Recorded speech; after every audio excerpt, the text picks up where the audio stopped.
I wake up every morning at 5:30 without even looking at the clock. My old bones won't let me sleep longer, and I've been an early riser since my youth. My room in the annex, my son's former garage, is always filled with the pre-dawn mist through the small window that I leave ajar, despite the draft. I am 67, although on some days I feel like I am 80, especially when I hear Parker and Odelia whispering in the kitchen, thinking I can't hear them.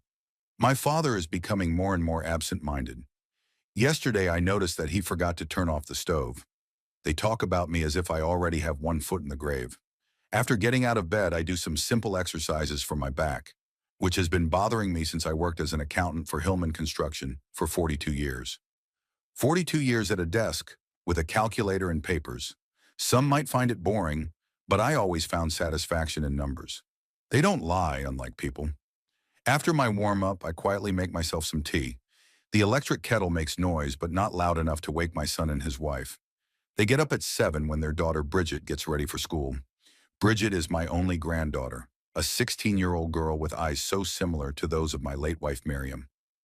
Miriam, it's been 4 years since she left us.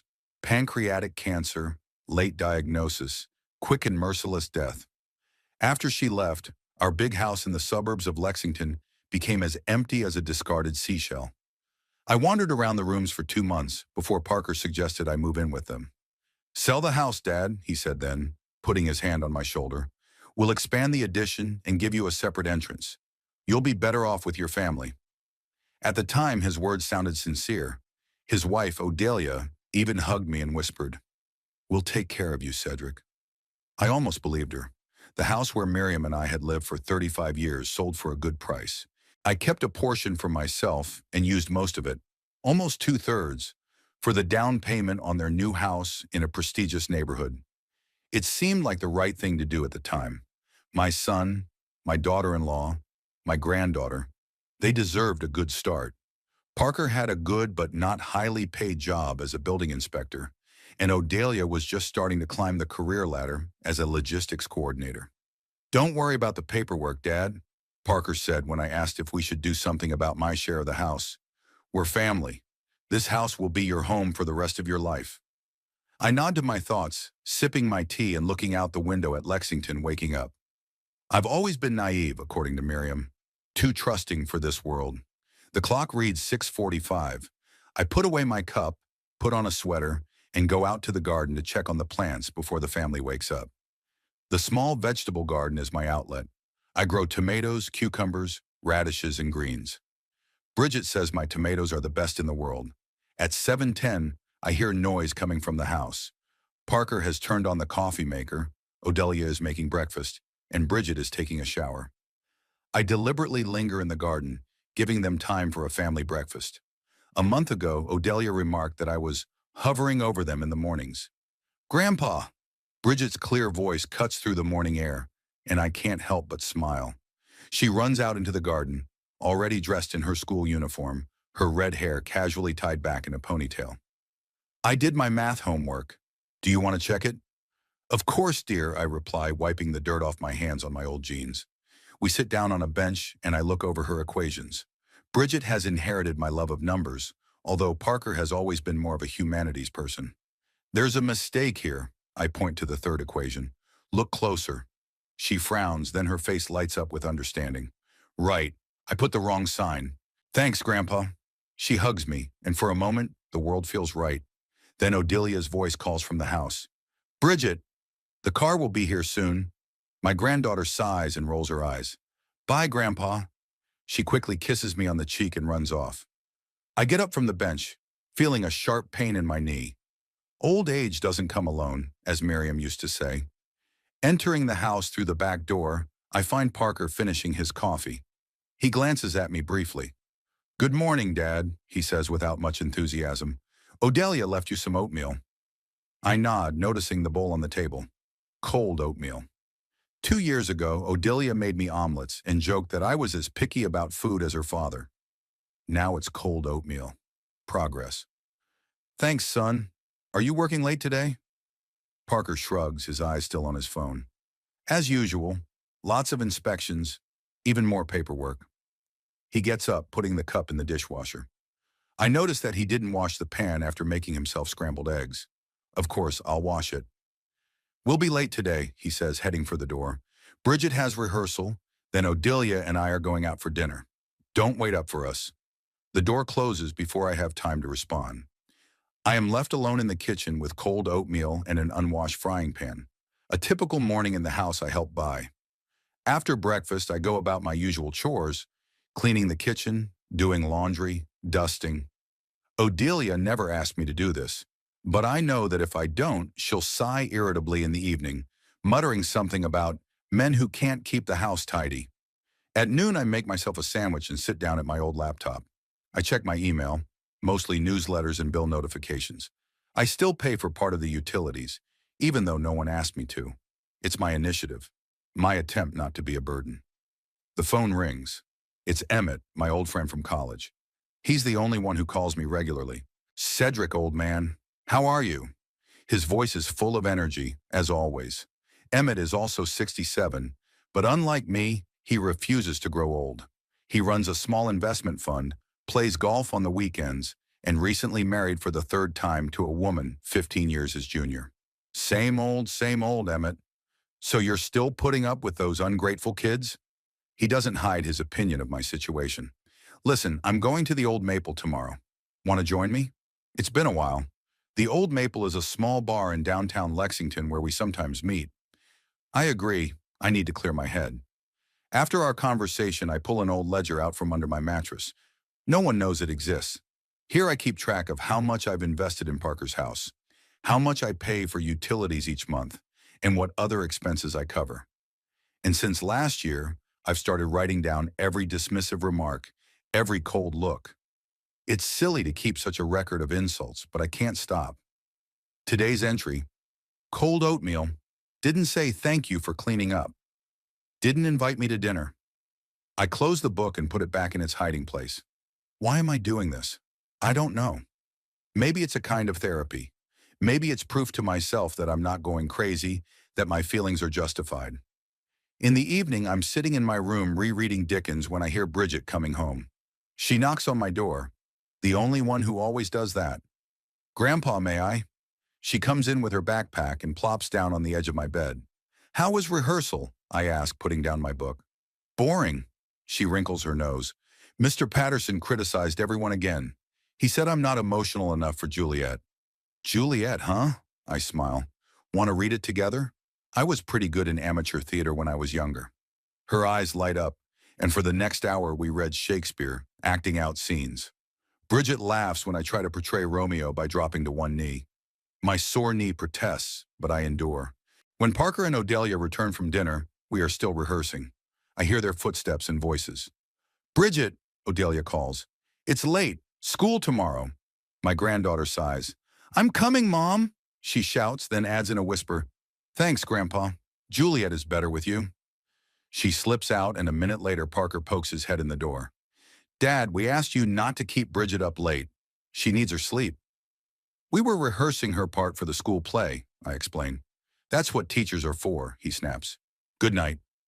The door closes and I am left alone. I can hear the three of them talking and laughing in the house. Family. I used to be part of it. Before going to bed, I take out my book again and make another entry. Doesn't want me to help Bridget with her acting. Pushes his granddaughter away.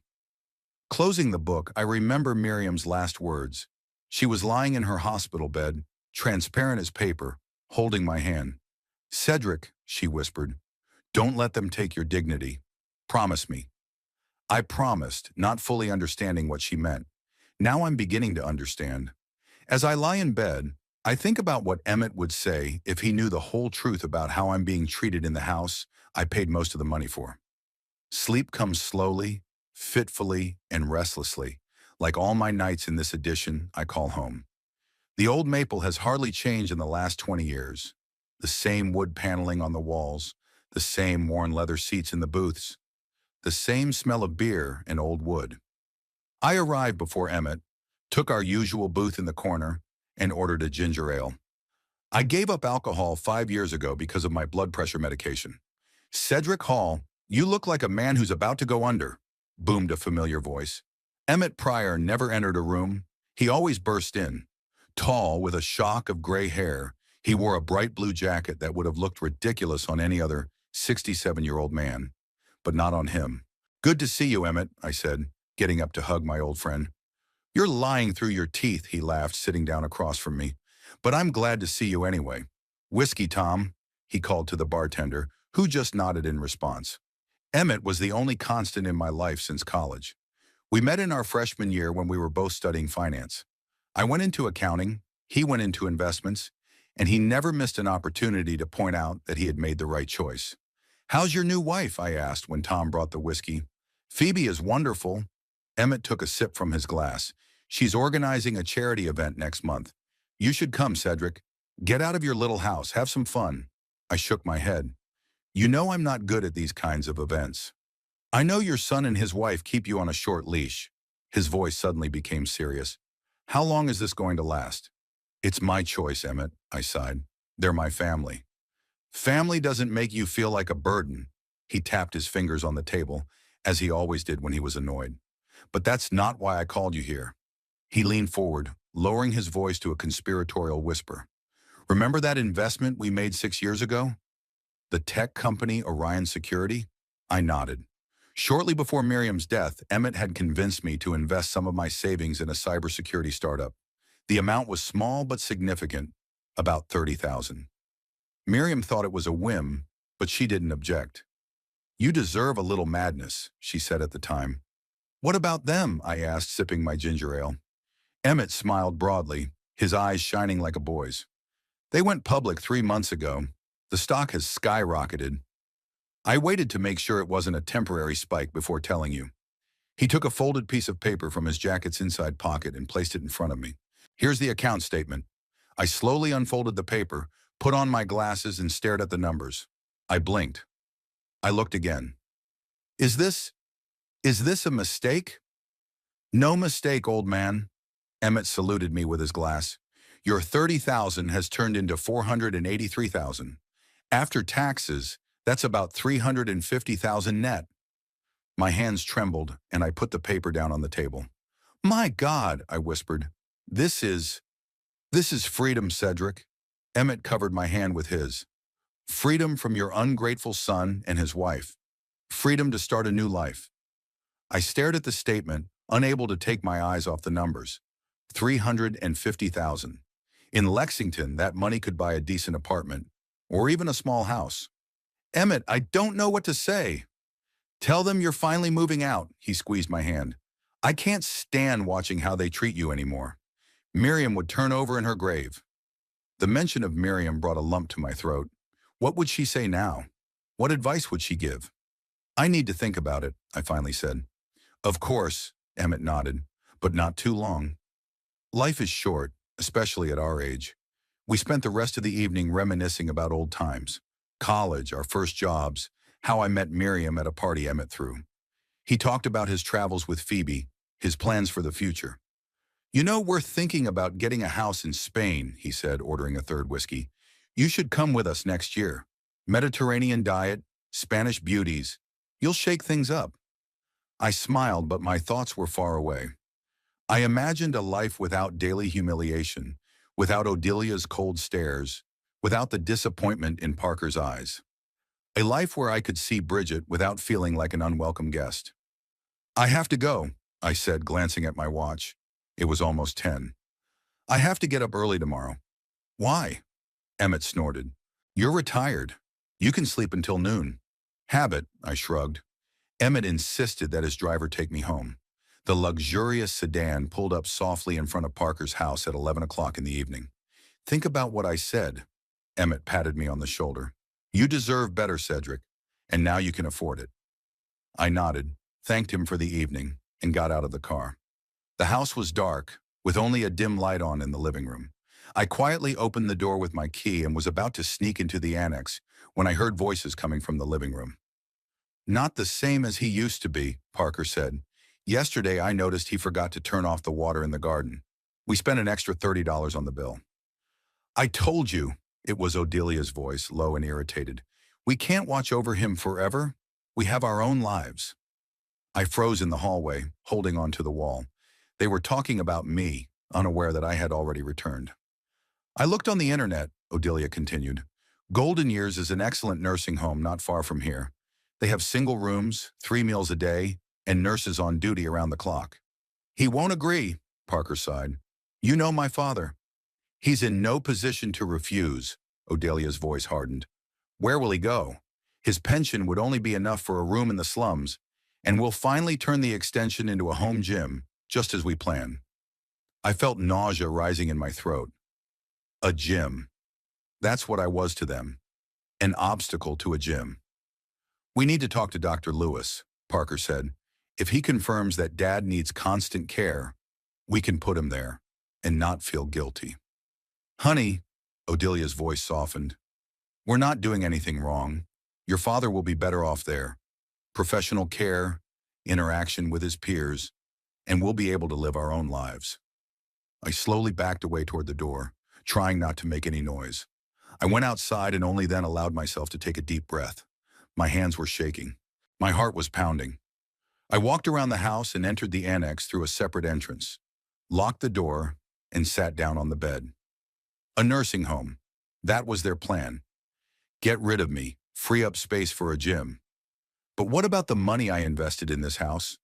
What about Parker's promise that it would be my home for the rest of my days? I took my account book from under the mattress and opened the last page. They plan to send me to a nursing home, I wrote with a trembling hand. They want to turn my room into a gym. Then I flipped back to the first pages, where I had recorded all the money I had invested in the house. $240,000, the initial payment, plus monthly utility bills, roof repairs 2 years ago, a new air conditioner last summer. Everything was neatly recorded, all receipts saved and filed in a separate folder, which was kept in a safe deposit box at the bank. I had always been an accountant. Even when I trusted people, I kept records. Miriam would shake her head now and say, I told you, Cedric, you should have made it official. She was always more practical than me. I took out my phone and opened a message from Emmett that I had received before we met. If you decide to go ahead, I know a good lawyer. Price specializes in family law and real estate. First rate. Now, sitting in the silence of my room, which I had already mentally turned into a gym, I made my decision. In the morning, I waited until everyone left. Parker went to work, Odelia took Bridget to school and went to the office. Then I dialed the number from Emmett's message. Price and Partners Law Firm, how can I help you? A woman's voice answered. I need to consult with Mr. Price, I said, surprised at the firmness of my own voice. About joint ownership of real estate. I was referred by Emmett Pryor. One moment, please. A few seconds later, a deep male voice came on the line. Hugh Price speaking. Are you a friend of Emmett's? Yes, my name is Cedric Hall. I need advice on a delicate matter. Emmett warned me you might call, Price said. I can see you today at 2, if that's okay with you. I agreed and wrote down the address. Then I called Emmett. You got in touch with Price? Great, he exclaimed when I told him the news. Do you want me to come pick you up? No need, I replied. I'll take the bus. I need to be alone, to think. I understand, Emmett's voice softened, but know that I will support whatever decision you make. At 1:30, I was sitting in the reception area of Price and Partners, a law firm located in a glass business center in Lexington's business district. My checkbook and a folder with copies of checks, which I had picked up from the bank on the way, were in my briefcase on my lap. Mr. Hall, Mr. Price is ready to see you, the secretary said. I walked into a spacious office where Hugh Price, a stocky man in his 50s with a neat haircut and attentive eyes, was sitting at a massive desk. Mr. Hall, please, he said, pointing to a chair opposite him. Emmett speaks very highly of you. We've known each other for almost half a century, I said, sitting down with my briefcase on my lap. So, Price said, folding his hands on the table, tell me how I can help you. I took a deep breath and began my story about Miriam's death, about selling our house, about the money invested in our son's house, about promises that were not kept, and finally about the conversation I overheard. Price listened attentively, taking notes. When I finished, he leaned back in his chair. So, there are no official documents confirming your ownership of the house? No, I shook my head. Only checks and bank statements confirming that the money was transferred from the account where the proceeds from the sale of my wife's and my house were kept. I took out a folder with documents and an accounting book. It's all here, I said, placing them on the table. Every cent is accounted for. Price glanced through the documents, his eyebrows rising. An impressive sum, Mr. Hall, and very thorough documentation. I was an accountant for 42 years, I shrugged. It's a habit. A very useful habit in this case, Price smiled. Mr. Hall, at first glance, you have grounds for a claim for recognition of a share in the ownership of the property. It's called an implied trust, when one party invests significant funds in the other party's property with an implied agreement of shared ownership. He tapped his pen on the table as he thought. It's not a simple case, given the lack of a written contract, but your documentation plus witness testimony, for example, from your friend Emmett, if he was aware of the agreement, could create a strong case. What will happen to my son? To his family? I asked, suddenly feeling a heaviness in my chest. They may be forced to either buy out your share at market value or sell the house and divide the proceeds according to your contribution, Price said gently but directly. This could cause tension in family relationships. I smiled bitterly. Those relations are already stretched to the limit. They want to send me to a nursing home, Mr. Price, so they can turn my room into a gym. A room and a house bought with my money. Price nodded, his gaze becoming sympathetic. I understand. Mr. Hall, here's what I suggest.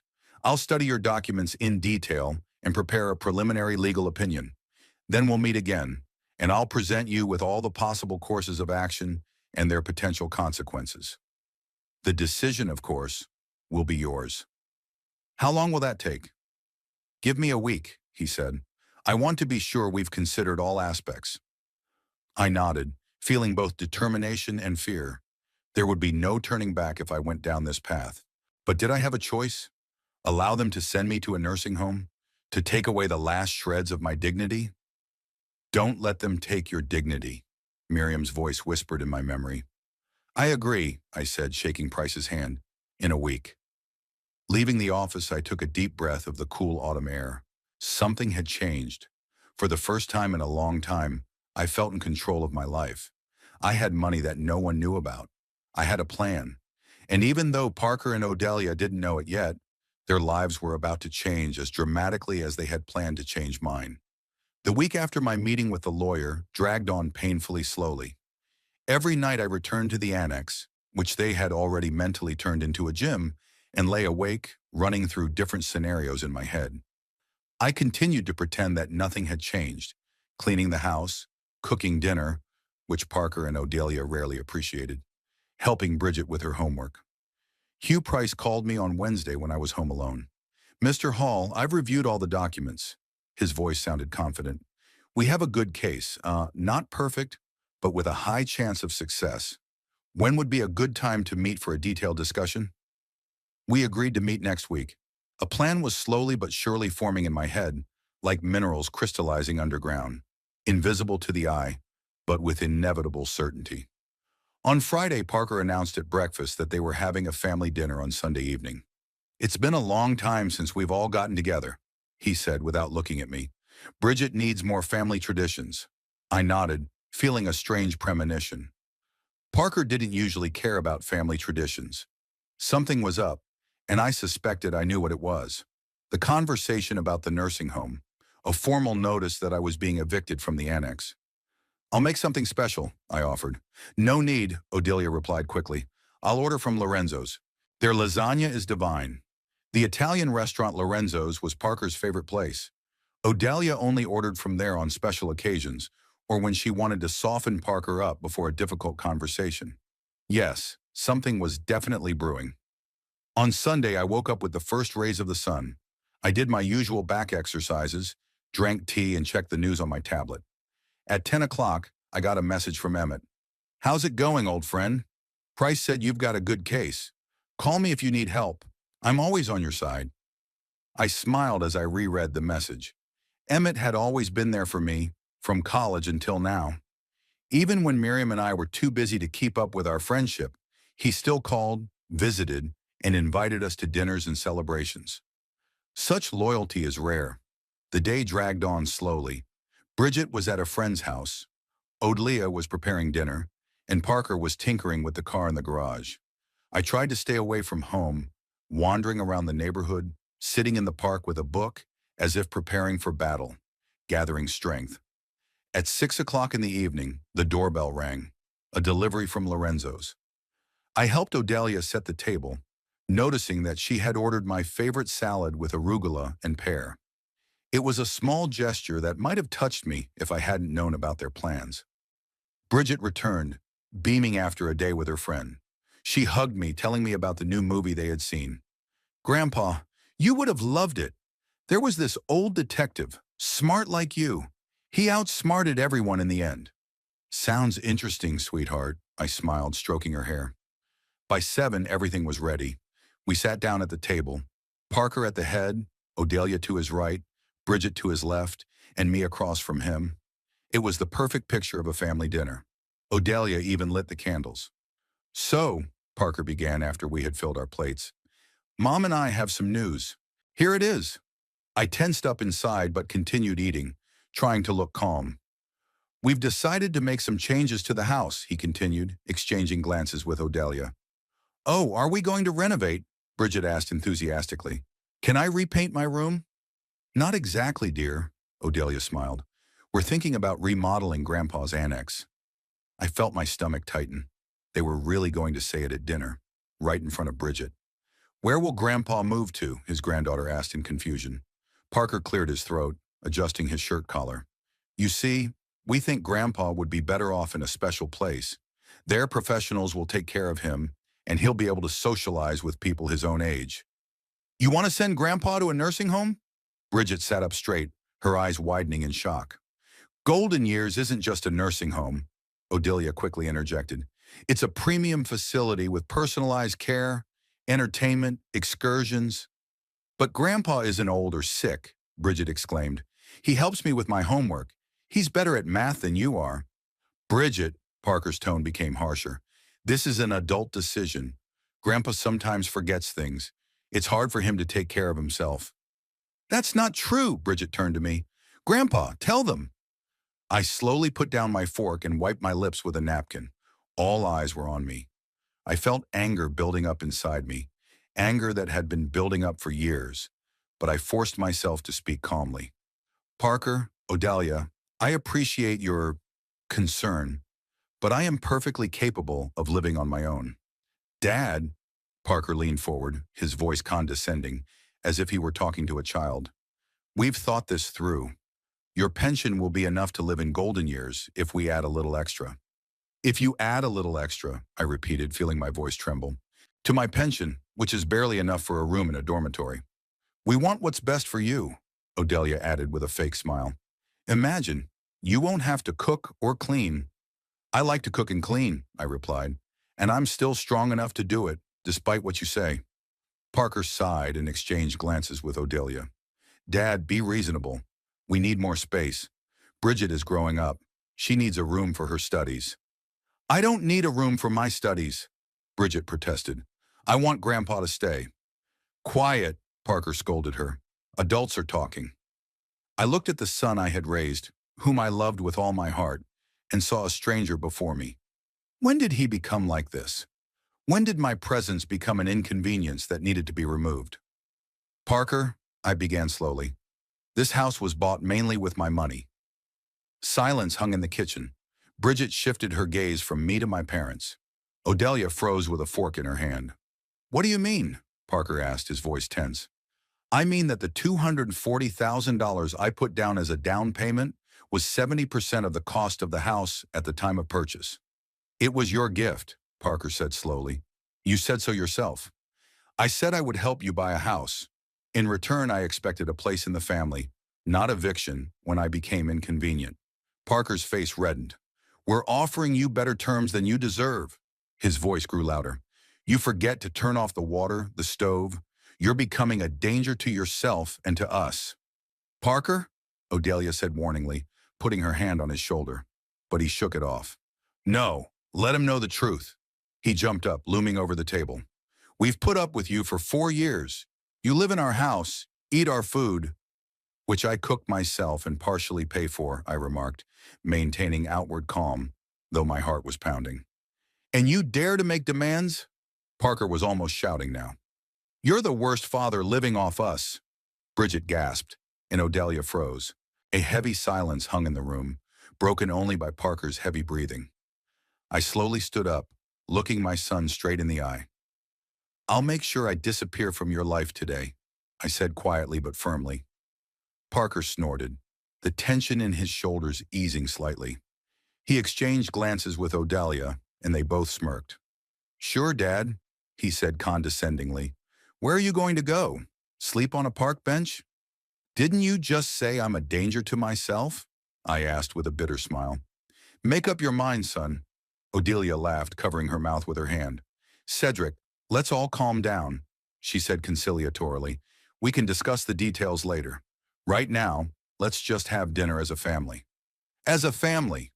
Those last two words sounded like the final nail in the coffin to me. Family.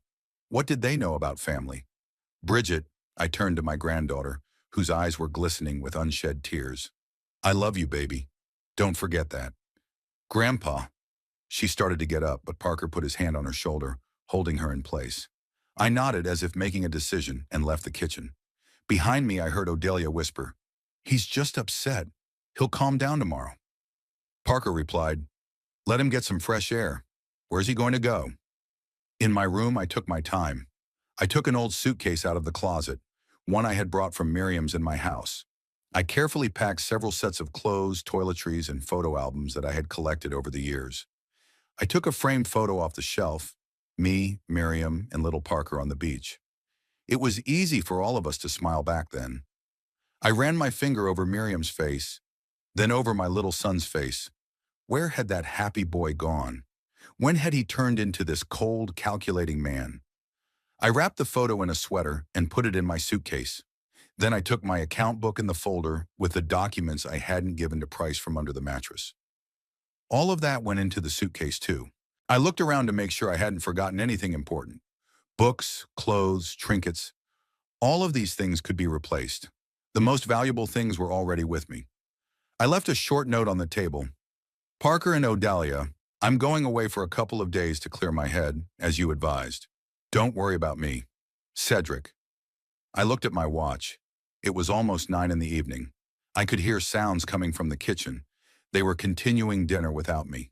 I heard Bridget's voice arguing with her parents, then Parker's voice, sharp and irritated. Go to your room. A minute later, the door slammed and the house fell silent. I waited another 10 minutes, then picked up my suitcase and phone. I quietly left through the separate entrance of the annex and headed for the street. On the driveway, I turned around one last time. The house in which I had invested so much money and hope glowed with warm lights. But there was no longer a place for me there. I called a taxi using the app that Bridget had installed for me a month ago. Grandpa, this way you can go wherever you want, even when we're busy, she said at the time. She was a smart girl, intuitively understanding that her parents wouldn't drive me around on my errands. The taxi arrived in 7 minutes. I gave the driver Emmett's address, and the car pulled away.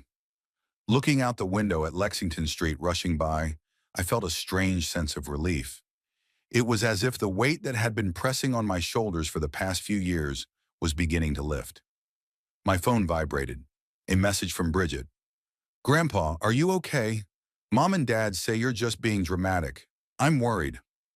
I smiled a sad smile and replied, I'm fine, sweetheart. I need some time. I'll call you tomorrow.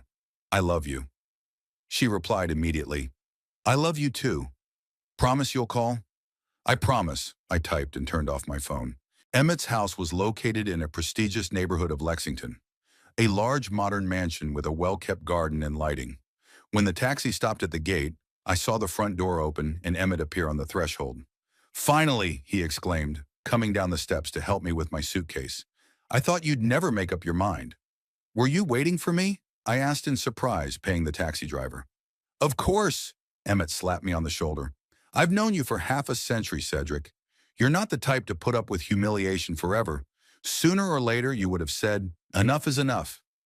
We entered the house.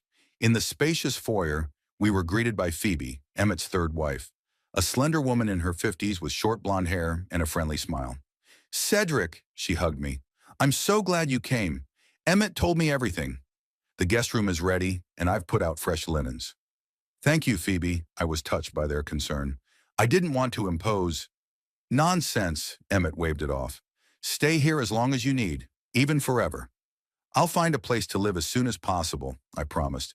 "I have the means." "Don't rush," Emmett led me deeper into the house. "You need time to think things through. Besides, Price and I need to finish preparing the documents." In the guest room, bright and spacious, with floor-to-ceiling windows and a separate bathroom, I put down my suitcase and sat on the edge of the bed. Only now did I feel how tired I was. Not physically, emotionally. Years of pent-up resentment, disappointment, and feelings of betrayal came crashing down on me all at once. "Hey," Emmett sat down next to me. "How are you?" "I don't know," I answered honestly. "I just walked away from my own son. I practically ran away." "You didn't run away," Emmett said firmly. "You made a strategic retreat, so you can come back stronger."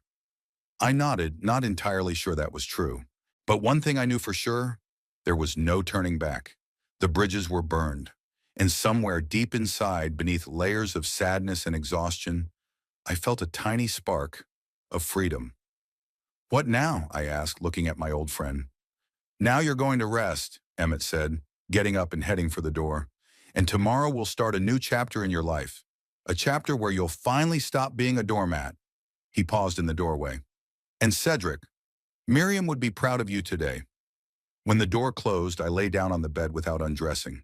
The phone I turned on to answer Bridget showed 3 missed calls from Parker and 1 message. "Dad, stop messing around. Where are you?" I turned off my phone and closed my eyes. Tomorrow a new life would begin, but today I just disappeared.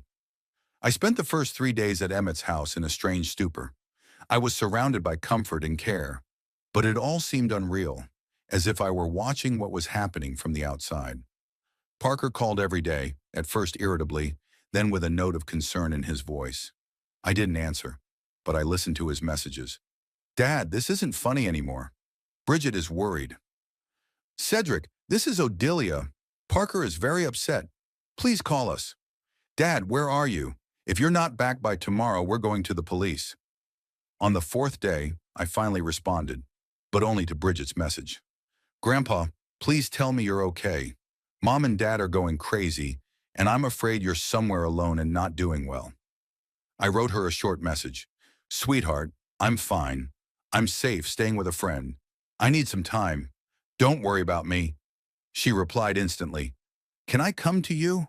I miss you so much." That simple question threw me off balance more than all the previous events. I sat in Emmett's guest room, staring at my phone screen, and felt tears welling up in my eyes. My granddaughter, the only person in that family who truly loved me. "Soon, sweetheart. Now is not the time. I'll call you over the weekend, I promise." After that, I turned off my phone again and went down to Emmett's office, where Hugh Price was waiting for me. The lawyer had arrived as soon as I told him what had happened. "So, Mr. Hall," Price spread the documents on the table, "I've prepared a draft of the lawsuit. We need to clarify a few details." We spent the next 2 hours discussing strategy. Price suggested starting with a formal letter offering an amicable settlement. "This often helps avoid a trial," he explained. "People agree to compromise when they realize the alternative is a public hearing." "My son is not the type to easily admit his mistakes." I shook my head. "He inherited his stubbornness from his mother." "Nevertheless, it's standard procedure," Price insisted. "Besides, if it goes to court, it will show our good faith, that we tried to resolve the conflict peacefully." I agreed, even though deep down I knew Parker would see the letter as a declaration of war rather than an attempt at reconciliation. Emmett, who had been sitting in the corner of the office during our conversation, interjected. "Hugh, tell him about the odds. Don't sugarcoat it." Price folded his arms on the table and looked me straight in the eye. "Mr. Hall, I won't lie to you. This is not an easy case. Without a written agreement, we will have to prove the existence of a verbal agreement, which is always difficult. However," he raised his finger, "we have 3 strong arguments. First, your impeccable financial records confirming the size and purpose of the investments. Second, witness testimony, including Mr. Pryor, who was aware of the agreement from the beginning, and third, your continuous residence in the house and participation in its maintenance for 4 years, which confirms the existence of the agreement. He paused, giving me time to digest what he had said. If the judge is objective, we have a good chance. I would estimate it at 70%. And if he isn't? I asked. Price shrugged slightly. In that case, everything may depend on how convincingly your son and his wife present their version of events. I nodded, understanding the risks. When will we send the letter? Tomorrow morning by courier, Price replied. That will give them time to think about it before the weekend. If we don't receive a response by Monday, we'll file the lawsuit on Tuesday. The next day, Friday, the official letter was delivered to Parker and Odelia. I could imagine their reaction. First bewilderment, then shock, turning to rage.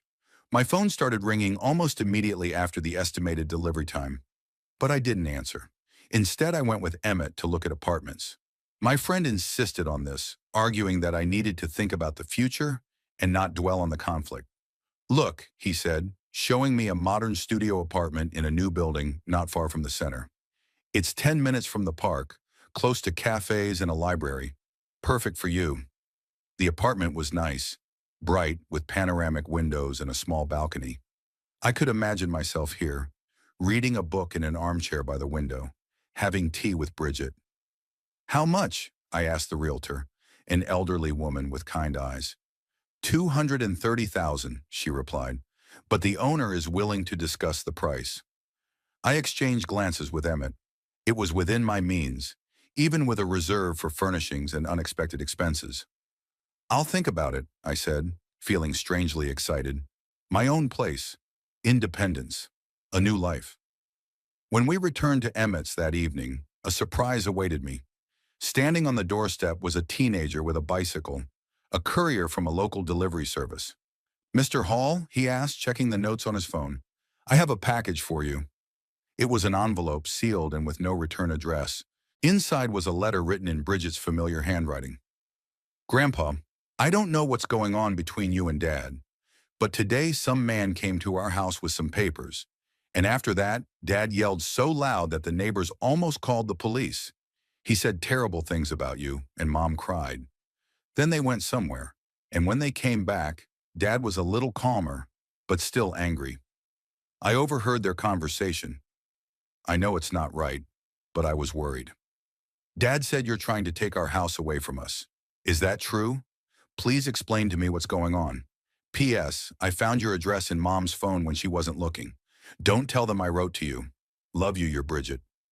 I reread the letter several times, then sat down in a chair, feeling my hands shake.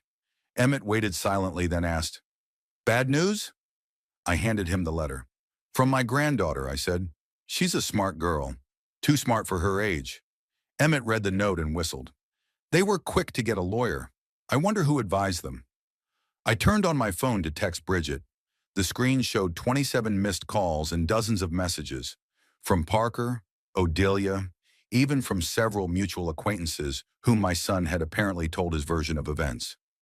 The first message from Parker, sent at noon. What the hell is that letter? Are you crazy? Call me immediately. The second, an hour later. This isn't funny, Dad. You can't just come and take our house. And the last one in the evening. Our lawyer says you don't stand a chance. But if you think this won't destroy our family for good, you're wrong. I ignored all the messages and wrote only to Bridget. Honey, don't worry. Adults sometimes argue, but that doesn't mean they stop loving each other or you. Your dad and I do have a dispute over the house, but it won't affect you in any way. I'll always be there for you, even if I don't live with you. Thank you for your letter. Shall we meet tomorrow after school? I'll wait for you at the Morning Star Cafe at 4. Don't tell anyone about the meeting. Love you, Grandpa. After sending the message, I turned off my phone and looked at Emmett. I'm meeting Bridget tomorrow. She should hear the truth from me, not Parker's distorted version. Emmett nodded without arguing, though I could see the concern in his eyes. Be careful. Parker could use this against you if he finds out. The next day, I sat in the cozy Morning Star Cafe, nervously glancing at my watch. It was 5 minutes to 4. Bridget wasn't late. She was always punctual, just like me. At exactly 4 o'clock, she entered the cafe, tall, slender, with a red ponytail, wearing a school uniform and carrying a backpack. When she saw me, she rushed across the room and hugged me tightly, burying her face in my chest. "Grandpa," she whispered, and I heard tears in her voice. "I missed you so much." "I missed you too, sweetheart." I stroked her hair, feeling my own heart tighten with tenderness. "Come on, let's sit down. I ordered you some hot chocolate." We settled in a far corner of the cafe, where acquaintances were unlikely to spot us. Bridget got straight to the point. "What's going on? Dad says you want to take our house away from us." I took a deep breath, choosing my words carefully. "Not exactly. I want to get my share of the house, which I deserve." "What share?" She frowned. "When Grandma died, I sold our old house." I began slowly. "I gave most of the money, almost $250,000, to your dad and Mom to buy the house where you now live. We agreed that I would live with you and that the house would be partly mine." "And what happened?" "Your parents decided they no longer needed to honor that agreement. They wanted to send me to a nursing home and turn my room into a gym." Bridget's eyes widened. "They didn't tell me about the gym." "Only about the nursing home, but they said you'd be better off there." "What do you think?" I asked gently. "Is it better for me to be alone among strangers or to be with you?" Her eyes filled with tears. "With me, of course. I don't want you to leave, Grandpa." I took her hand. "Sweetheart, sometimes adults make decisions that they think are right, even if they hurt others. Your parents think they're doing the right thing." "But it's not fair," she exclaimed. "Yes, I agreed. That's why I went to a lawyer, to restore justice." Bridget thought about it, stirring her hot chocolate with a spoon. "What will happen now?" "If your parents agree to a compromise, we'll settle everything peacefully. If not, the judge will decide who is right." "What will happen to me?" Fear sounded in her voice. "Won't I be able to see you?" "Nonsense," I squeezed her hand. "We'll always see each other. I'm looking for an apartment not far from here. You'll have your own room, and you can come visit whenever you want." That seemed to calm her down a little. We spent another hour talking about school, her friends, everything except the conflict with her parents. When it was time to say goodbye, she hugged me tightly. "Mom and Dad don't know I'm here," she whispered. "I told them I was going to Ellie's to study for a test." "Be careful," I said. "And remember, no matter what happens between me and your parents, I love you, and that will never change." She nodded, adjusted her backpack, and walked out of the cafe, turning back at the door with a sad smile. On Monday morning, Hugh Price called me. "Mr. Hall, we're expected at their law office at 2 o'clock. They want to discuss a settlement." I was surprised. Parker wasn't the type to admit defeat easily. "Are you sure this isn't a trap?" "Your son's lawyer is Martin Blake. I know him personally," Price replied. "He wouldn't play games like that. If he set up the meeting, it means your son is ready to negotiate." At the appointed time, Price and I entered a small office in downtown Lexington. Parker, Odelia, and their lawyer, a short, middle-aged man with a sharp gaze and a neat beard, were already waiting for us in the conference room. Parker barely glanced at me when we entered. His face was stony. Odelia looked tired, with dark circles under her eyes, but she also maintained a cold expression. "Gentlemen, ladies," Blake began the meeting, "let's try to have this conversation constructively and without emotion." Price nodded as he took out the documents. "We have received your request for a meeting. I assume you are ready to discuss our proposal?" Blake glanced at Parker, who nodded slightly. "We have carefully reviewed Mr. Hall's letter and the attached documents," the lawyer began.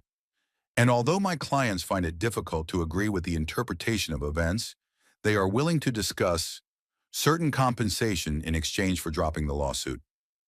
"Compensation," Price repeated with a slight smile. "Interesting wording. We are not talking about compensation, but about Mr. Hall's legal right to a share in the property that he actually helped to acquire." Blake frowned slightly. "That's your interpretation. We have reason to believe that the court may consider these funds to be a gift." "Based on what?" Price asked. "We have documentary evidence of the investment, witness testimony about the agreement, confirmation of Mr. Hall's permanent residence in the house, and his contribution to the maintenance costs. What do you have besides your client's words?" Blake paused, then sighed. "Mr. Price, let's be honest. The trial will be long, expensive, and painful for all parties, especially for Mr. Hall's underage granddaughter. Are you sure you want to put a child through that kind of stress? I tensed at the mention of Bridget. They were using my love for my granddaughter as leverage. My granddaughter is already suffering, I said, unable to hold back, because of her parents' decision to kick me out of the house I helped buy. Dad, Parker spoke for the first time, his voice tense. You're exaggerating. We offered you comfortable accommodation in a good facility. To make room for a gym, I finished for him. Odelia flushed. It was just a suggestion. We hadn't even started planning anything. Gentlemen, Price raised his hand, let's get back to the point. My client demands recognition of his share in the property, corresponding to his financial contribution. That's about 50% of the market value of the house at the time of purchase. Taking into account the increase in real estate prices over 4 years, that's approximately $300,000. Parker's cheek twitched. That's absurd. Where are we going to get that kind of money? We can sell the house, Price replied calmly, or take out a mortgage against your share. Sell our house? Odelia looked as if she had been struck. It's our house. And my client's, Price added. Or more accurately, it was his house until you decided to get rid of it. Blake raised his hand, urging everyone to calm down. Let's take a break. I need to talk to my clients in private. Price and I stepped out into the hallway. As soon as the door closed, I turned to the lawyer. They're playing on my feelings for Bridget. Of course, Price nodded. That's to be expected. But don't let them manipulate you. They're backed into a corner and looking for any way out. 15 minutes later, we were invited back in. Parker looked depressed, and Odelia looked angry. Blake folded his arms on the table. My clients are willing to discuss compensation of $150,000 over 2 years. That's their maximum offer. Price looked at me questioningly. I shook my head. $300,000 in a lump sum, I said firmly, or the sale of the house and a division of the proceeds. Dad, Parker looked at me with fury. Are you really willing to throw us out on the street? Your own family?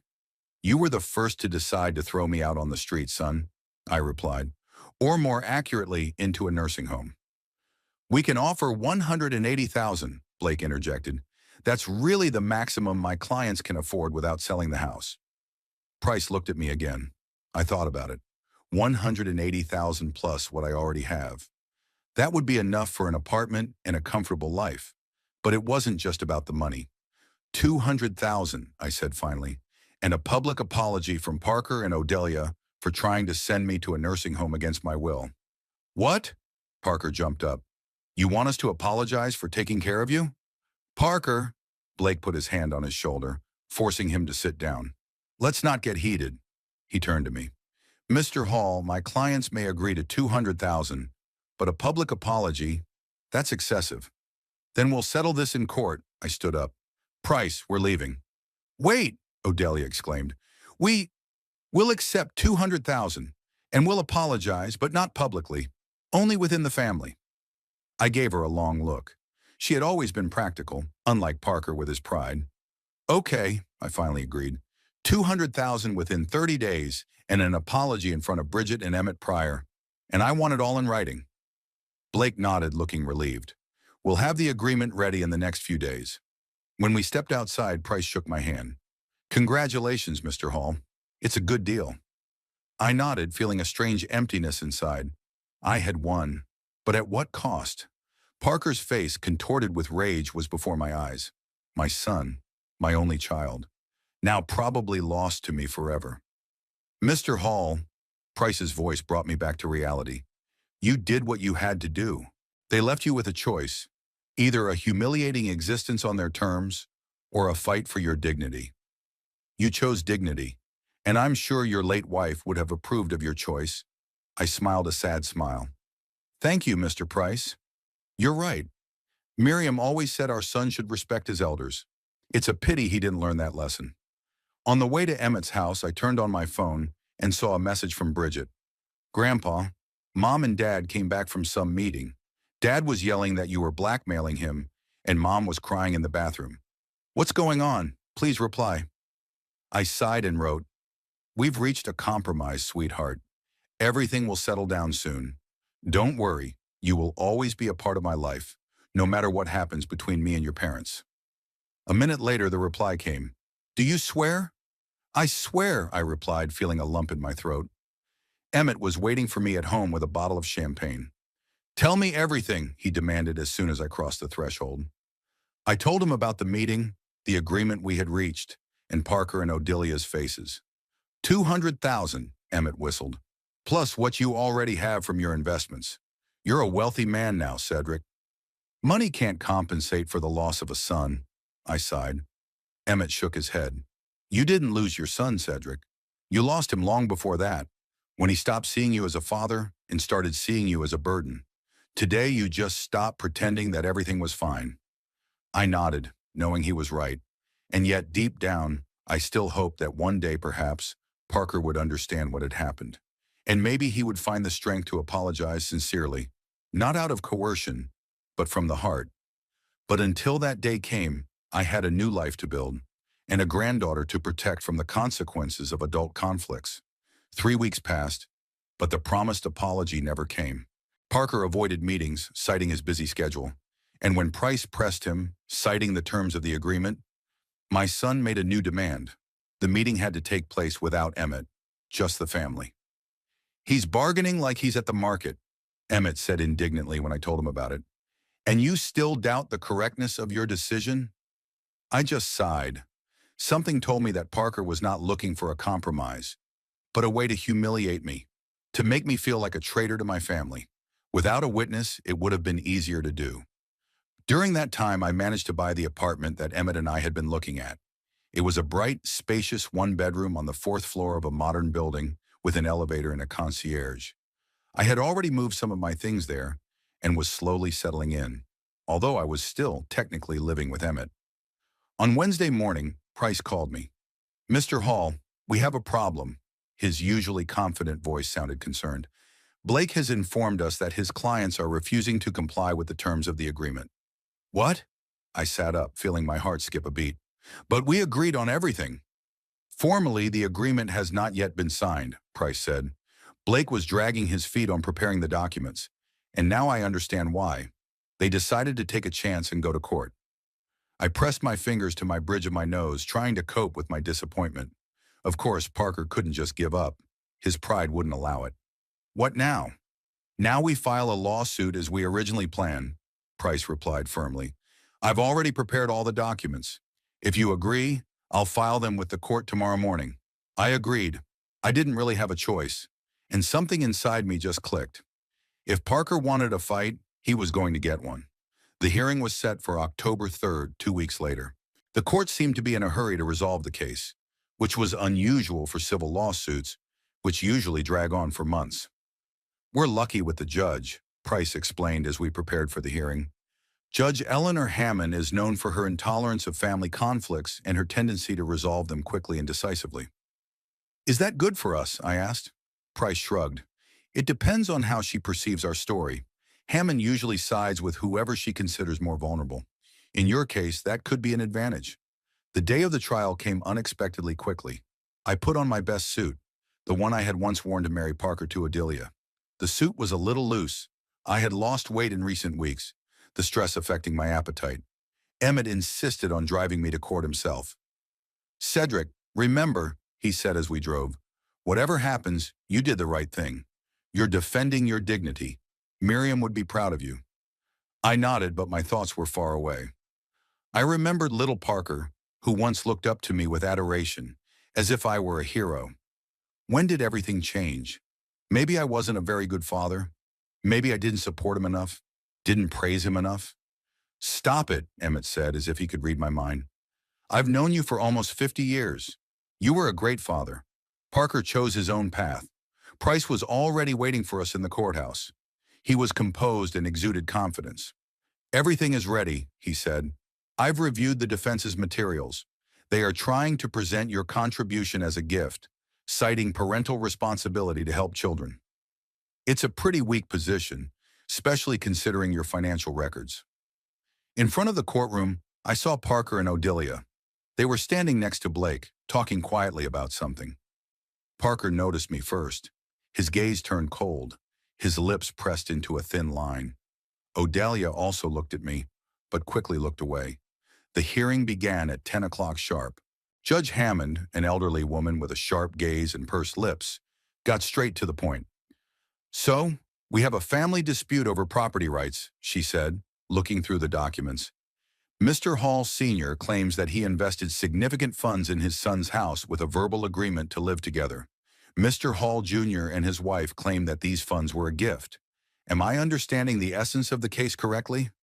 "Yes, Your Honor," Price and Blake replied simultaneously. "Good," the judge nodded. "I have reviewed the documents provided, but I would like to hear from the parties personally. Let's start with the plaintiff. Mr. Hall Sr., tell us how it all happened." I stood up, feeling my mouth go dry. The words Price and I had rehearsed suddenly flew out of my head. "Your Honor," I began, clearing my throat. "When my wife, Miriam, died 4 years ago, I sold the house we had lived in for 35 years. My son offered to let me move in with them, saying they would expand the addition and give me a separate entrance. I described our agreement in detail, how I transferred the money, how I regularly paid for utilities and participated in home repairs. We didn't have any written agreements," I admitted. "I trusted my son. He said, 'Don't worry about the paperwork, Dad. We're family. This house will be your home for the rest of your days.'" I spoke calmly, trying to stick to the facts, but when I got to the part about the nursing home and the gym, my voice began to tremble. "They decided to get rid of me, Your Honor. My son yelled that I was the worst father, living off them. All I wanted was to spend my old age in the house I helped buy, close to the granddaughter I love." The judge listened attentively, occasionally taking notes. When I finished, she nodded and turned to Parker. "Mr. Hall Jr., it's your turn." Parker stood up and adjusted his tie. He looked confident, almost smug. "Your Honor, of course I suggested that my father move in with us after my mother died. He was alone, and the house was too big for him. Yes, he helped us with the down payment, and we are grateful for that. But it was a gift, not an investment." He spoke convincingly, describing how he cared for me, how he remodeled the annex, how patient he was with my senile quirks. "Lately, Dad has become forgetful, sometimes even dangerous to himself," Parker continued. "My wife and I wanted to provide him with professional care in a good facility, but he took it as a betrayal and is now trying to take our house away, to deprive his own granddaughter of a roof over her head." I clenched my fists under the table. What a skilled manipulator my son had become. After the parties had presented their cases, the examination of witnesses began. Price called Emmett, who confirmed that I had always talked about investing in my son's house as a way to secure my place in the family in my old age, not as a gift. Then Blake called Parker's neighbor, an elderly woman named Lorraine, who recounted how I once forgot to turn off the garden hose, and water ran all night, flooding her flower beds. The story was true, but it was a one-time occurrence. It happened only once, on a day when my back was hurting badly and I took a painkiller that made me drowsy. Price presented my financial records, a neat ledger book where every dollar invested in my son's house was recorded. Blake tried to challenge these records, calling them one-sided and biased, but Judge Hammond was clearly impressed by their thoroughness. "Mr. Hall Sr., she asked, "have you always kept such detailed records of your expenses?" "Yes, Your Honor," I replied. "I was an accountant for 42 years. It's a professional habit." She nodded as if noting something for herself. The hearing lasted nearly 4 hours. By the end, I felt squeezed like a lemon. The judge announced a recess to consider her decision. "I'm giving myself an hour to think," she said. "Everyone please remain in the courthouse." Price, Emmett, and I settled in the hallway, while Parker and Odelia went to the opposite end, avoiding any contact. "What do you think our chances are?" I asked Price. "Hard to say," he shrugged. "Your financial records made an impression, that's for sure, and Emmett's testimony was convincing. But without a written agreement, it all depends on who the judge believes more." The hour dragged on endlessly. I watched Parker from a distance. He looked tense, constantly checking his phone, nervously talking to Odelia and Blake. Finally, we were invited back into the courtroom. Judge Hammond looked determined. "Having considered all the evidence presented and heard the testimony of the parties, I am ready to render my decision," she began. "This is a difficult case, as are most family disputes. On the one hand, we have no written agreement on joint ownership. On the other hand, There is compelling evidence of Mr. Hall Sr.'s significant financial contribution to the purchase of the property. She paused, shifting her gaze from me to Parker. In cases like this, the court is guided by the principle of fairness. And here I see a clear injustice to the plaintiff. The man invested most of his savings in his son's house, hoping to enjoy a secure retirement surrounded by his family. Instead, they are trying to evict him and send him to a nursing home so they can use his living space for a gym. Odelia bowed her head low. Parker sat up straight, but I could see his knuckles turn white as he gripped the edge of the table. The court rules that the plaintiff, Cedric Hall, is entitled to a share of the disputed property commensurate with his financial contribution, namely 45% of the market value of the house at the time of the hearing. The defendants, Parker and Odelia Hall, have the choice of either paying the plaintiff $285,000 within 60 days or putting the property up for sale and dividing the proceeds in the specified proportion. Silence hung in the courtroom. I couldn't believe my ears. We had won, even more than we had hoped for. In addition, the judge continued, the defendants are required to pay the plaintiff's legal costs in full. The hearing is adjourned. She banged her gavel, and the courtroom came to life. Price shook my hand, and Emmett patted me on the shoulder. I looked at Parker, his face pale, and at Odelia, who was crying silently, her face hidden in her hands. What now? I asked Price as we left the courtroom. Now we wait for their decision, whether they will pay or sell the house, he replied. But given their reaction, I doubt they have nearly $300,000. I nodded. Building inspector and logistics coordinator are good professions, but not ones that provide instant access to such sums. As we left the courthouse, Blake caught up with us. Mr. Hall, he said to me, my clients would like to discuss the possibility of an installment plan. Price shook his head. The court's decision was clear. 60 days. No installment plans. But it's their house. Blake looked genuinely emotional for the first time. Do you really want to throw your family out on the street? I just wanted justice, I replied, and the court provided it. That same evening, Bridget called me. She was crying. Grandpa, what's going on? Mom and Dad came back from court, and Dad was yelling that you took our house away from us. Is that true? No, sweetheart, I sighed, feeling my heart break at her tears. I didn't take the house. I just demanded my share of it. The court ruled that I have a right to it. But Dad says we'll have to sell it now. Where will we go? Bridget, listen. I tried to speak calmly, even though inside I was boiling with anger at Parker for using his own daughter as a weapon. The money I'll get from the sale belonged to me in the first place. I'm not taking your house away, but your parents didn't want to let me live in the house I helped buy. I don't understand, she sobbed. Why can't adults just get along? Sometimes they can't. I closed my eyes, feeling powerless in the face of her grief.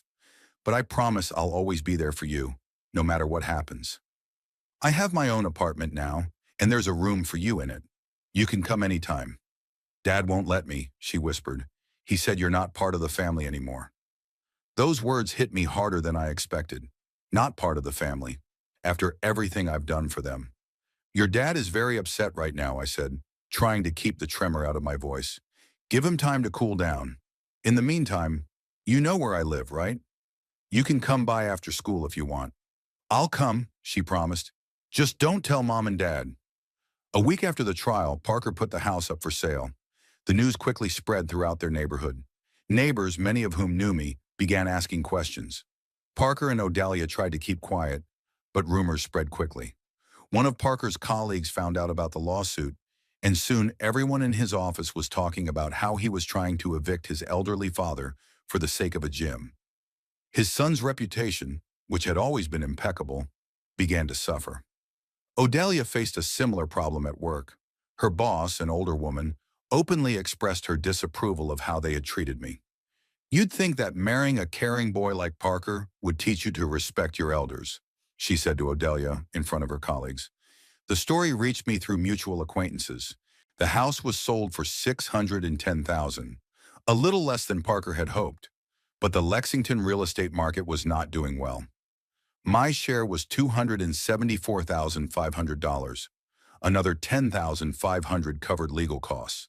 Parker and Odelia bought a smaller house in a less prestigious neighborhood.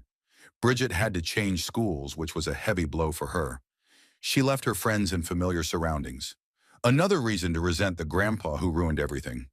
But to my surprise, it was Bridget who was the first to find the strength to overcome her resentment. A month after they moved, she showed up at the door of my new apartment unannounced with a backpack on her shoulders. Bridget! I was so happy to see her that I almost cried. How did you find me? Emmett told me, she smiled sheepishly. I called his office and said I wanted to see you. He gave me the address and said you'd be happy to see me. He's right, I hugged her. I'm very happy. Do your parents know you're here? She shook her head. I told them I was going to the library to study for an exam. They're still, well, you know. I nodded. Of course they were still angry. That was to be expected. Come in, I led her into the apartment. Would you like to see your room? Her eyes widened. I really have a room? Of course, I smiled. I promised.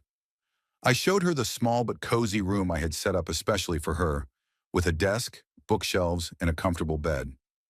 Is this all for me? She looked around the room, clearly touched. It's all for you, sweetheart. You can come whenever you want. Stay for the weekend, for the holidays. This is your home, too. She hugged me tightly, burying her face in my shoulder. I missed you, Grandpa. Home is so tense. Dad is constantly nervous.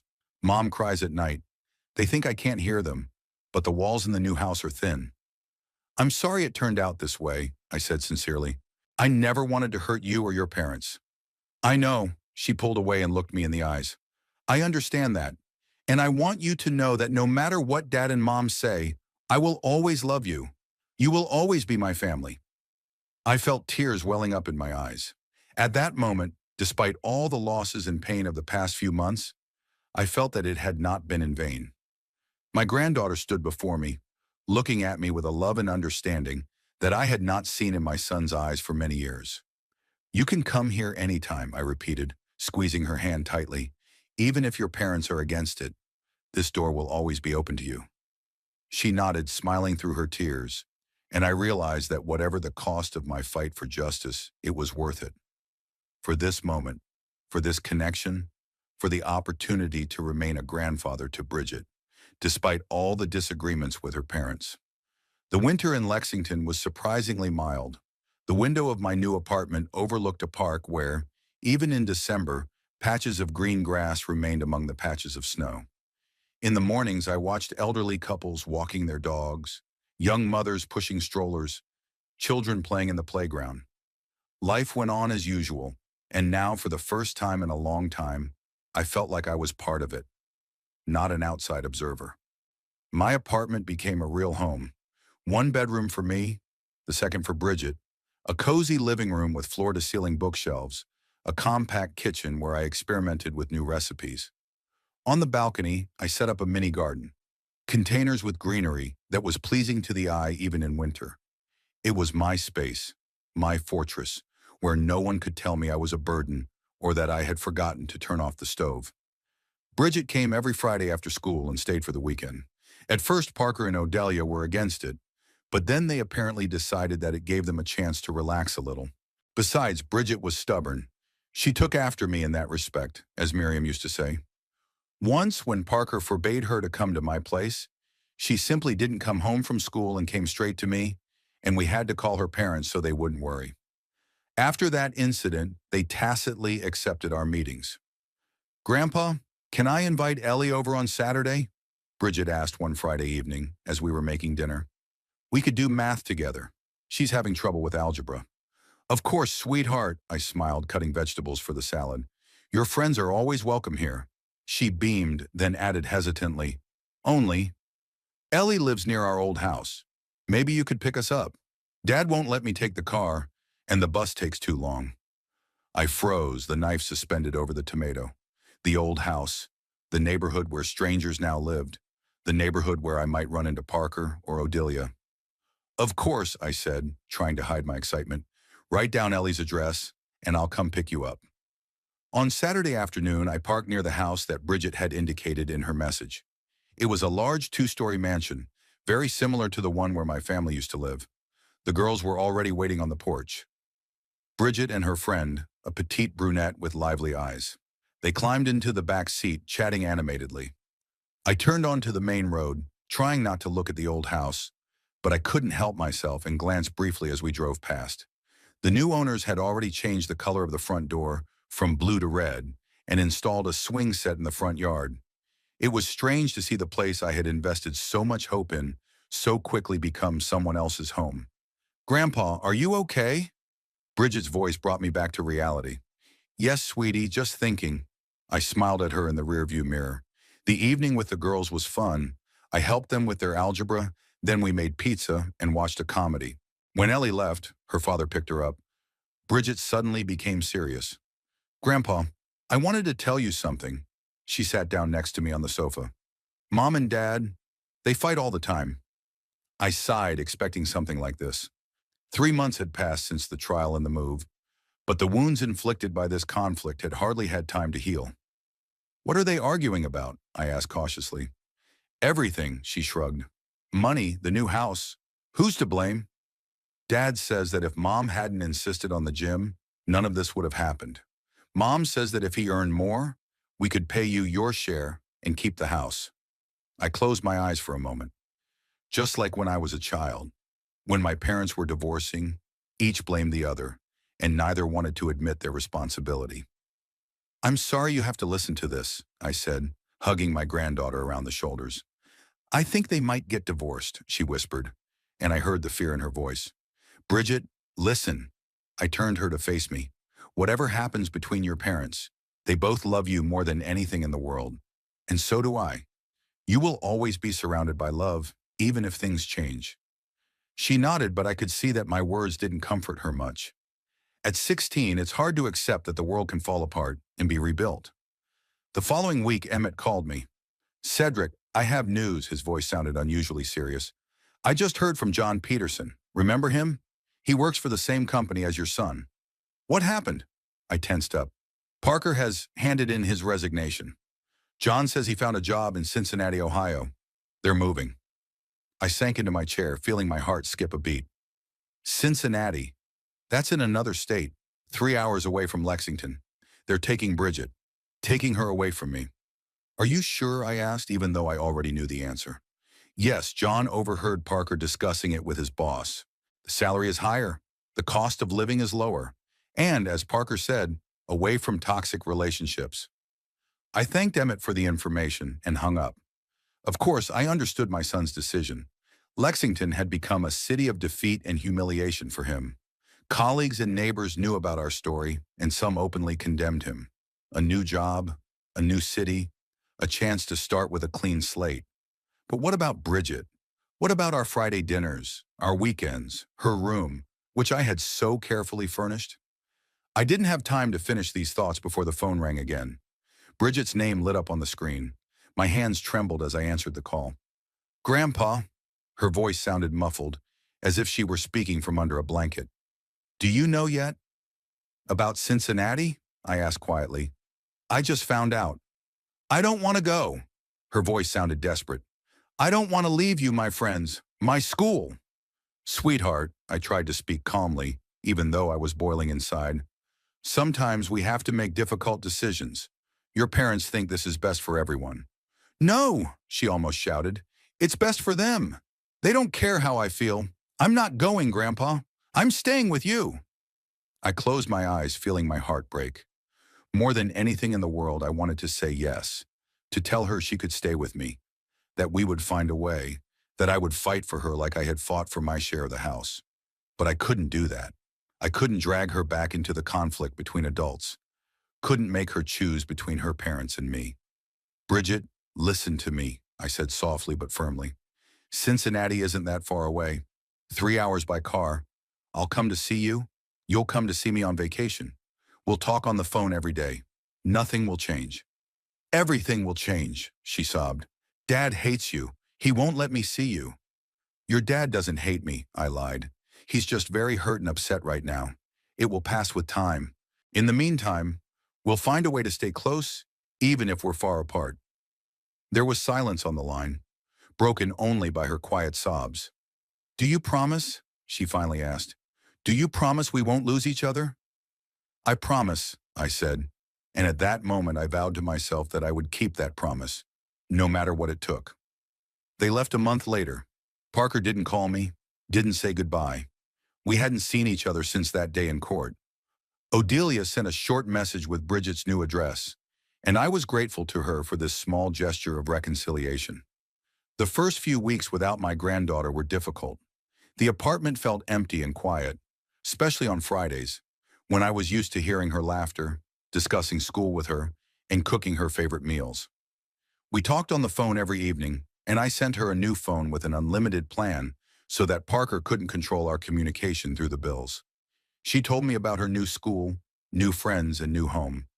I could see that she was trying to be strong, but sometimes her voice trembled, and I knew that it was as hard for her as it was for me. 2 months after they moved in mid-February, I decided to visit Bridget. I warned her in advance, but I didn't call Parker or Odelia. I knew they might forbid it. Cincinnati greeted me with wet snow and a chilly wind. The navigator led me to a small but neat house in the suburbs. Standard development, identical houses on identical plots.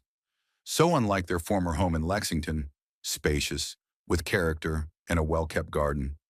I parked across the street and texted Bridget that I had arrived. A minute later, the front door swung open, and she ran out to meet me without even putting on a jacket. "Grandpa!" She threw herself into my arms, and I held her tight, feeling tears welling up in my eyes. "You came." "Of course I did," I smiled. "I promised." We sat in a cafe near her house. Bridget talked about her new school, her new friends, and how much she missed Lexington. "Dad works more now," she said, poking at her ice cream with a spoon. "He comes home late, often irritable. Mom got a job at a transportation company, but they pay less than in Lexington. They still fight a lot." I listened, trying not to show how much it hurt me to hear about their difficulties. I didn't want that. I didn't want their life to fall apart. I only wanted justice and respect. "And yesterday," Bridget lowered her voice, "I heard Mom tell Dad that moving was a mistake, that they should have just taken out a loan and paid you your share. Dad got angry and left the house and didn't come back until morning." I was silent, not knowing what to say. This was not the kind of information a 16-year-old girl should be sharing with her grandfather. These were not the kinds of problems a child should be worrying about. "Bridget," I took her hand, "whatever is going on between your parents, it's not your fault and it's not your responsibility. You don't have to be a mediator or worry about them. They're adults. They'll figure it out." "I know," she sighed. "It's just that sometimes I feel like our family will never be the same again." "It won't," I agreed honestly. "But that doesn't mean there won't be happiness or love. It'll just be different." We spent the whole day together. I took her to the local art museum, we had lunch at a nice restaurant, and just walked around the city, talking about everything under the sun. When it was time to say goodbye, she hugged me tightly. "Come visit again, Grandpa," she whispered. "Promise?" "I promise." I kissed her on the top of her head. "And you come visit me during spring break. I already talked to your mom. She's okay with it." "Really?" Bridget beamed. "Mom said yes." "She did," I smiled. "See, everything's working out." Watching her run toward the house, I felt a strange sense of peace. Yes, much had been lost, but something important had been preserved. My connection with my granddaughter, maybe even the beginning of a thaw in my relationship with Odelia. And although Parker and I would probably never reconcile, I could live with that. I could find peace in what I had, rather than mourn what I had lost. In the spring, life took a new turn. Bridget spent 2 weeks of her vacation with me, and it was a wonderful time. We went to the theater, to parks, cooked together, and just talked for hours. She told me that her parents' relationship had stabilized. It wasn't perfect, but at least they had stopped fighting all the time. "Dad found a gym near work," she said with a hint of irony. "So now he doesn't need a home gym." I smiled, appreciating the irony of the situation. All that tension, all that pain, everything that destroyed our family, because of a gym that turned out not to be so necessary after all. My own life had changed too. I started taking gardening classes at the local community center and met some interesting people my age. I especially enjoyed talking to Eleanor, the widow of a literature professor, an intelligent and refined woman with a gentle smile and attentive eyes. "You have to introduce me to Eleanor," Bridget said one evening when I mentioned our trip to the concert. "Do you think so?" I blushed like a teenager. Of course, she smiled slyly. Grandpa, you deserve to be happy, and I want to meet the woman who makes you smile like that when you talk about her. In June, when Bridget came back for vacation, I introduced them. Eleanor and my granddaughter hit it off right away, talking for hours about books, movies, and, to my embarrassment, me. She's amazing, Bridget said that evening, and she really appreciates you. I smiled, thinking about how strange it all was. A year ago, I was a gloomy old man living in an extension to my ungrateful son's house. Now I had my own apartment, new friends, and maybe even a new relationship. And most importantly, I had regained my self-esteem by finally standing up for my rights. In July, Emmett invited me to a barbecue in honor of his birthday. There were many guests, including Eleanor, with whom I was now openly dating. During the celebration, Emmett took me aside. "So, old friend, do you have any regrets?" he asked, looking at me intently. I thought about it, looking at the gathered guests, at Eleanor, who was enthusiastically discussing something with Emmett's wife, at the summer garden bathed in sunlight. Do I regret losing my relationship with my son? Yes, I replied honestly. Do I regret standing up for my dignity? No, not for a second. Emmett nodded, as if he had expected that answer. You know, he said after a pause, I never told you this, but Miriam made me promise something before she died. What was it? I asked, surprised. She said, look after Cedric. Don't let him lose himself. He's too good for this world, too trusting. And I promised. I felt a lump rising in my throat. Miriam. She was always wiser than me, always saw further. Even as she was leaving, she tried to protect me. Thank you, I squeezed my friend's hand, for everything. In August, Bridget called with unexpected news. Grandpa, Dad said I can come back to Lexington. Her voice rang with excitement. I can live with you and finish school here. What? I couldn't believe my ears. Parker suggested it himself? No, I asked him, she admitted. I told him I missed my old school and my friends, that I wanted to be close to you. I thought he would refuse, but he said that if you agreed, he wouldn't mind. I was stunned. It was unexpected. A small gesture of reconciliation, or simply an admission of defeat, or perhaps an attempt to make his daughter happy, despite his own resentment. Of course I agree, I said, feeling joy fill my heart. Your room is waiting for you. Bridget arrived a week later. Parker brought her himself, the first time we had seen each other face to face in all this time. He was thinner than I remembered, with new wrinkles around his eyes and gray hair at his temples. We exchanged formal greetings and discussed the details. School, expenses, vacations, visits. Neither of us mentioned the past or touched on old wounds. It was a business-like conversation between two people who had once been a family. When Parker left, Bridget hugged him goodbye, and I saw him whisper something in her ear. She nodded, then looked at me with a new expression. What did he say? I asked as we went up to the apartment. He said to take care of you, she replied quietly, and that he's glad I have you. I stopped on the steps trying to make sense of those words. It wasn't an apology, nor an admission of wrongdoing. Parker wasn't ready for that yet, but it was a small acknowledgement, a small step. In the fall, life took on a new rhythm. Bridget went back to her old school, happy to be reunited with her friends. I resumed my work in the garden, now on the community flower bed near the house. Eleanor became a regular guest at our house, and sometimes we spent the night at her cozy home on the outskirts of Lexington. On Thanksgiving, Bridget flew to her parents' house in Cincinnati. She returned pensive but calm. They're trying, she said when I asked how Parker and Odelia were doing. Dad still works a lot, but they fight less. Mom even asked about you.